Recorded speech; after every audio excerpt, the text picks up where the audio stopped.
Hey, you're here with Dr. Jodi, and this is season 4 of Anxiety, I'm So Done With You.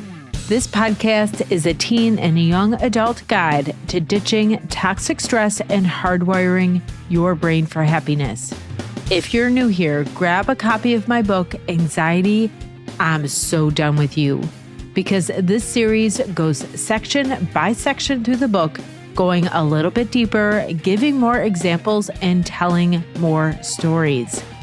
In this season, which follows along with Chapter 4, we are finally focusing on you making peace with yourself. Because you can't get rid of anxiety when you're still being your own worst critic. And you know what I mean. You have been your own worst critic. And you don't deserve that. You deserve kindness, compassion, and forgiveness. And in this season, I'm going to give you the practical tools on how to do that with yourself. Thank you so much for listening, subscribing, and leaving me 5 stars on Apple Podcasts. Please spread the word about this book and series, because mental health problems have dire consequences that cause more and more pain to young people, their families, and their communities. And I need you to help me turn the tide by sharing these tips for embracing self-love. Welcome to this episode where we will be discussing self-harm and thinking about suicide. Now, I know these are really intense topics and can be triggering for a lot of people. If this is a sensitive topic for you, I suggest getting a friend or a family member to listen to it with you. In fact, if self-harm or thinking about suicide is something that you're familiar with, I want to encourage you and plead with you to please tell someone today. Don't wait. I understand what you're going through. I mean, not exactly. Everyone has different contexts of their life, but I know what it's like to feel deep, deep pain. And I know that it doesn't feel like it right now, but you don't have to live feeling this horrible forever. And hopefully you won't have to feel this bad for much longer. People do get better even after feeling this bad, and you deserve that too. And you deserve help to get there. Maybe your negative thinking is telling you that you don't deserve it, but it is lying. You deserve support and you need it right now. I want you to reach out today. Don't tell a peer or someone who's been unreliable in the past. They may mean well and love you, but not be sure of themselves enough to know what to do. Please tell an adult that you can trust. If you do not have a problem with self-harm or thinking about suicide, you may know some friends who do, and you may not know what to do about it. Again, this is too big to hold yourself.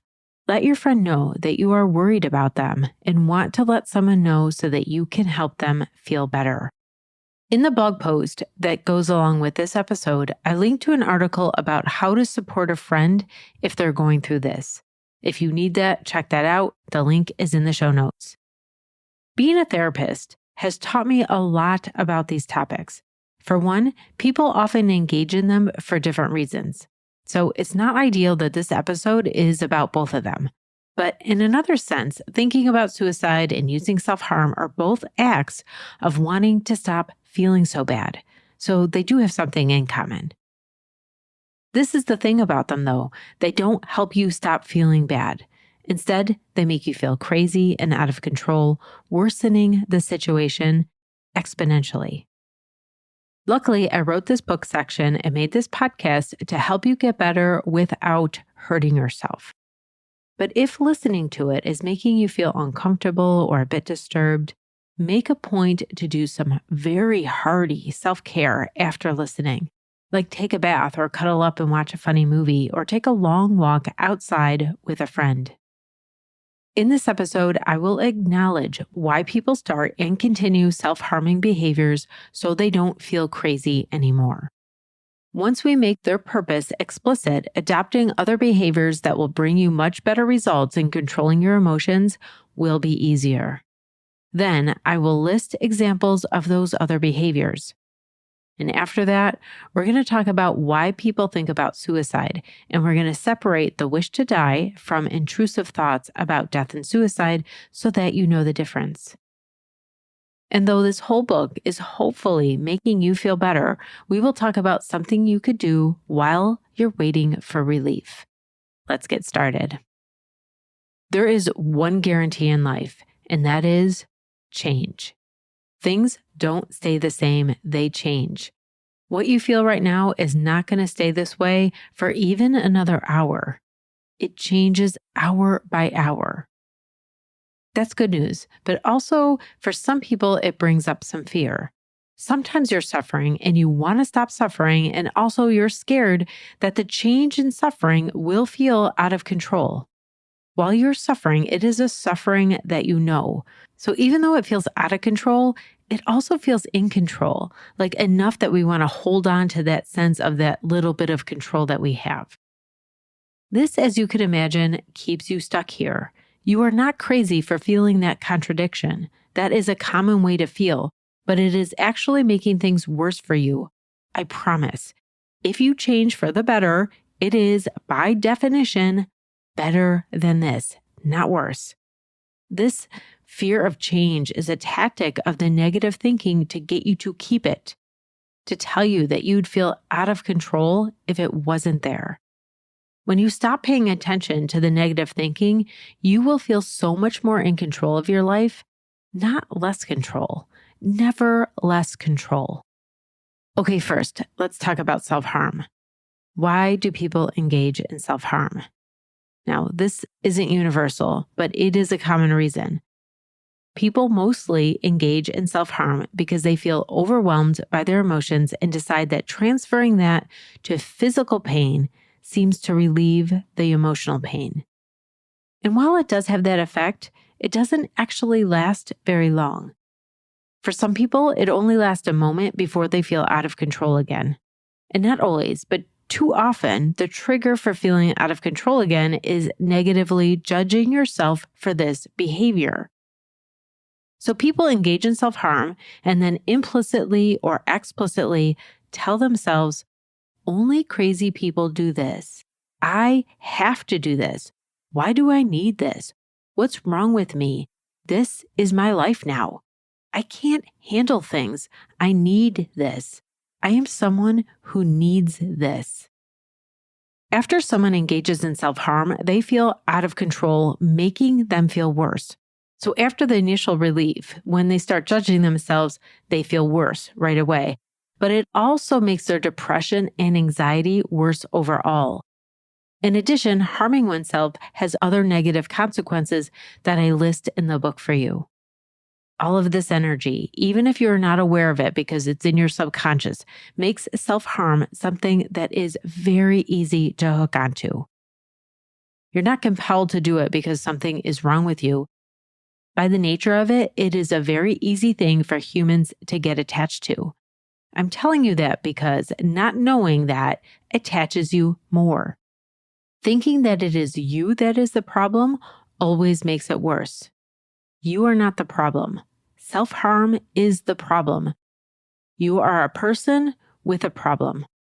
It is human to attach to a problem, but that causes suffering, and so we want to get you out of there. However, the more that you are attached, the harder it is to stop. It is possible to detach and feel better. It can be challenging, but it is possible. From my work over the years, I've learned the secret to stopping self-harm. This is it. You have to decide to stop. Seems simple, right? Overly simple. Most people engage in self-harm and think that they need to continue it. They feel compelled by the attachment and assume that they have no choice in the matter at all. They think that they simply cannot withstand pain without being able to relieve it somehow. It makes sense because the pain is so intense, it seems like you can't. And they are literally using the words like, I need to. And then, of course, they believe in it like it's the truth. However, when people realize that it is not the truth, and when they realize that the risks of engaging in self-harm outweigh the fleeting benefits of it, they decide to stop, and then they stop. If they ever decide that they need it again, they start again. And then if they decide to stop again, they stop. When they're not conscious of this, they think that they have no control over it. They don't see that they are deciding to do it or not do it. And I understand that it doesn't at all feel like a decision, but it is a decision. It's only once you realize that you have the agency to make that decision that you have the freedom to make it. The belief that you can is all you need here. Believe that you can do whatever you want to do. The negative thoughts want you to think that they're in control, but they aren't. Some people want to continue to engage in self-harm. They would say, I want to do it. I like it. It helps me. But that's usually because they think that they need to. It falsely feels like one thing that they have that is theirs to control. But you have a lot in your life that you can control. And this chapter is all about helping you see that. Okay, now that you know that it is about transferring emotional pain to physical pain, you can see that there are other options for you besides self-harm. Think about exercise or challenging physical movements. This is why people sprint or lift weights or push themselves physically. There's such a focus on the body when your muscles are burning from the lactic acid, which helps you get out of your mind. This is why yoga and working out are so good for people who have experienced trauma. It gets them out of their head and into their body. So walk, lift weights, do push-ups or squats, rearrange the furniture, organize a closet, learn a new trick on a bike or a skateboard or something like that. Do something physical that is hard. Not only will it take you out of the emotional overwhelm, but it will also be good for your body and build your confidence in overcoming challenges. Treat the desire to engage in self-harm as any other intrusive thought that we spoke about in this series. Just like any other anxiety chatter, self-doubt, worry, or negative idea. Hey, feeling like I want to cut. I knew you'd come back. Just have a seat. I'm busy right now. Let me say that again. Hey, feeling like you want to cut. I knew you'd come back. Just have a seat. I'm busy right now. Then get yourself engaged in an activity. Don't judge, get upset, or worry about it coming back because it will come back and you don't want to attach to that energy.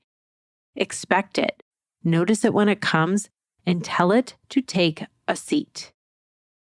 There are apps out there that track your days free of self-harm. I recommend this because it's excellent to chart and celebrate this achievement. You will feel so good about yourself as you see the days add up. Okay, next we're going to touch on suicide. In this episode, I aim to encourage you to hope that things will not stay this way. There is a light at the end of the tunnel if you stick around. You need to believe that it is there because it makes it so much easier to get there. Remember, thinking that you'll never get better is the biggest obstacle to getting better. If suicide is something that you think about, this episode is not the only thing that you need. Don't try to do this alone and don't only tell a peer. In this time in the world, most teenagers are struggling, so they may not have the bandwidth or the skills to help you in the way that you deserve. So please also tell a trusted adult. People get better when they have help, and you deserve this help. There are a lot of reasons why people might think about suicide. Mostly, they feel a loss of hope that things can get better or there is a social situation that feels unresolvable. And if this deep sadness makes a person isolate themselves, which it often does, it also could come with feelings like you don't care if you ever get better. So you could feel the grief that you won't get better, the disinterest in ever getting better, or a bit of both.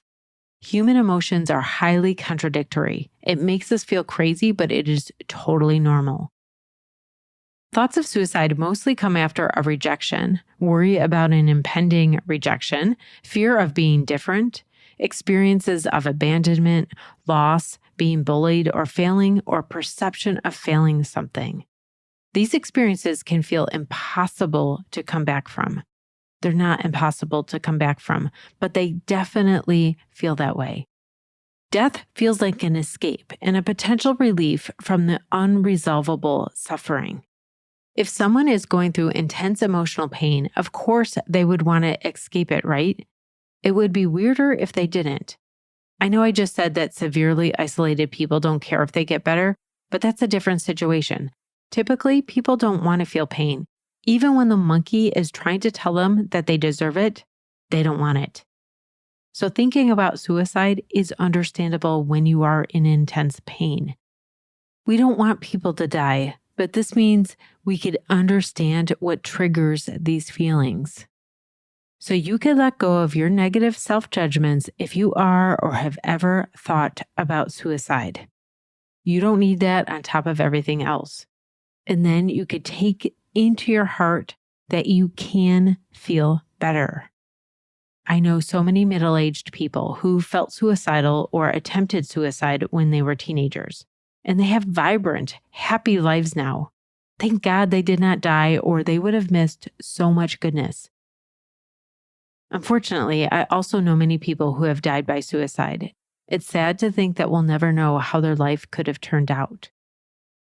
Death by suicide among adolescents is rising, especially after the pandemic. You can stop this from happening to you.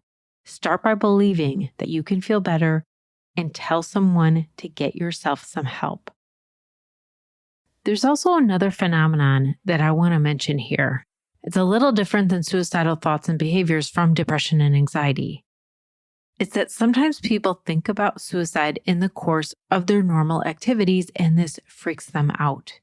They see a knife and they think about stabbing themselves, or standing waiting for a subway and imagine jumping in the track, or they picture themselves crashing in their car. Having these visuals feels unnatural and crazy, but it's not. It's actually so common that there is a term for it. It's called the call of the void. Life science says the call of the void is a brief, entirely out of character thought of leaping from a high place or diving headfirst into an oncoming vehicle. It is widespread and normal. However, if you don't know that it is normal, and especially if you are sad anyway or going through a really hard time, and what teenager is not, and then you experience the call of the void, you may assume that it is connected to the sadness. And so you become very concerned about yourself for having this thought. The energy that this worry brings attaches you to the thought and gets pulled into your consciousness over and over again. Then it feels like, oh no, I'm thinking about this so much. Why am I thinking about this? This invites curiosity and more worried meaning-making, which feeds it more energy and attention. When you don't know what it is, it could take you down a really dark rabbit hole. It feels like you're sad and thinking about death all the time. It feels out of control and you get more overwhelmed and think about it more, and then it gets worse and worse. Alternately, if you felt the call of the void and you were like, oh, interesting, I just had the call of the void. That's weird and wacky stuff. And then went on with your day, that visualization wouldn't come back to you over and over again. It just wouldn't garner the same energy and attachment, and soon it would fade away. You have to remember that you give it the meaning that it has, and you get to control how to think about it, and that affects how you feel about it. That's why I'm letting you know, because sometimes I get people in my office that have become obsessed with their call of the void scenarios. Sometimes it is so painful that death seems like a relief. In fact, people often assume that it is the only escape from the torture their thoughts are putting them through. I witnessed this enough to know that this is a common problem. If this sounds like you, please know that you can get rid of these thoughts and feel better again. To help you, I made a video on intrusive thoughts like the call of the void, and I embedded it in the blog post that goes with this episode. The link is in the show notes. I'm convinced that if more people knew about this, we can save lives. We're coming to the close of this episode, but I want you to know that if you are or have ever thought about suicide, I am so glad that you're here. I love you and I'm thinking about you, and I want you to feel better. You listening to this tells me that you've decided to live, at least for today. You may be exhausted and not have energy to do anything for yourself. which is why I want you to get some help. And I know you deserve someone to help you feel better. But as long as you're here, why not do some easy activities that you could do even when you're exhausted? They help, I promise. Even if you relieve just a mere smidge of pain, it is worth it because that may give you the energy for the next step in your healing process. I made an animated video with some ideas for some easy activities that you could do. I put it in the blog post that goes with this episode, and you could check that out. All the resources I mentioned and some extra ones are also in the post. The link is in the show notes. Thank you so much for sticking with me through this episode of Anxiety. I'm so done with you. With me, Dr. Jodi.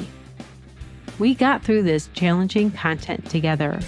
Please know that happy times are coming in your future as long as we keep bridging the gap between where you are now and where you hope to be. We've got this. Let's keep you moving along with these episodes until we get you there. In this episode, we discussed the whys and what to do's about self-harm and suicide. Hopefully, I paved a road for you to ease your way out of these dark places. We're not done. We're not leaving you here on this road alone. You are going to find some help, and I will keep talking to you in these episodes, showing you the light. The next one is about compassion. It'll feel like a fluffy robe that you wrap around yourself for its softness and warmth. I appreciate your subscribing, commenting, and leaving me 5 stars on Apple Podcasts. If you want practical tips for your brain and body and spirit, hang out with me on TikTok and YouTube at Dr. Jodi. Read Chapter 4, Section 7, and I'll see you in the next episode.